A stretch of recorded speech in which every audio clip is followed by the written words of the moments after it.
தமிழகத்தில் கடந்த சில நாட்களாகவே நடுங்க வைக்கும் அளவிற்கு கடுமையான பனிப்பொழிவு நிலவி வருகிறது. இதன் காரணமாக காலை 8 மணி வரை பொதுமக்கள் வெளியில் செல்வதற்கே அஞ்சுகின்றனர். அதே வேளையில் வெயிலும் சுட்டெரித்து வருகிறது. அது மட்டுமல்லாமல் இரவு மற்றும் அதிகாலை நேரத்தில் வாகன ஓட்டிகள் முகப்பு விளக்கை எரியவிட்டவாறே செல்கின்றனர்.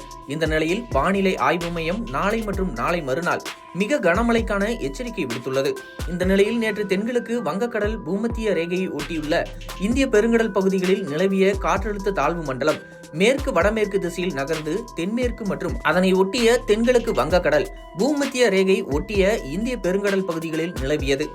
இது இன்று ஆழ்ந்த காற்றழுத்த தாழ்வு மண்டலமாக வலுப்பெற்று மேலும் மேற்கு வடமேற்கு திசையில் நகர்ந்து சென்னைக்கு தெற்கு தென்கிழக்கு 940 கிலோமீட்டர் தொலைவிலும், காரைக்காலுக்கு தென்கிழக்கு 780 கிலோமீட்டர் தொலைவிலும், இலங்கையின் திரிகோணமலைக்கு தென்கிழக்கு 480 கிலோமீட்டர் தொலைவிலும் ஆழ்ந்த காற்றழுத்த தாழ்வு மண்டலம் மையம் கொண்டுள்ளது.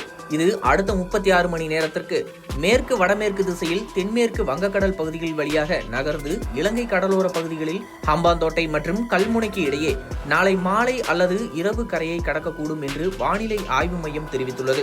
10ஆம் தேதி வரை தமிழக கடலோர பகுதிகள், மன்னார் வளைகுடா மற்றும் குமரிக்கடல் பகுதிகளில் சூறாவளி காற்று மணிக்கு 45 முதல் 55 கிலோமீட்டர் வேகத்திலும் இடையே 65 கிலோமீட்டர் வேகத்திலும் வீசக்கூடும்.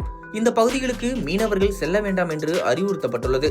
மேலும் ஜனவரி 9 மற்றும் 10ஆம் தேதிகளில் தமிழ்நாட்டின் ஓரிரு இடங்களில் இடியுடன் கூடிய கனமழை முதல் மிக கனமழை பெய்ய வாய்ப்புள்ளது என்று வானிலை ஆய்வு மையம் தெரிவித்துள்ளது.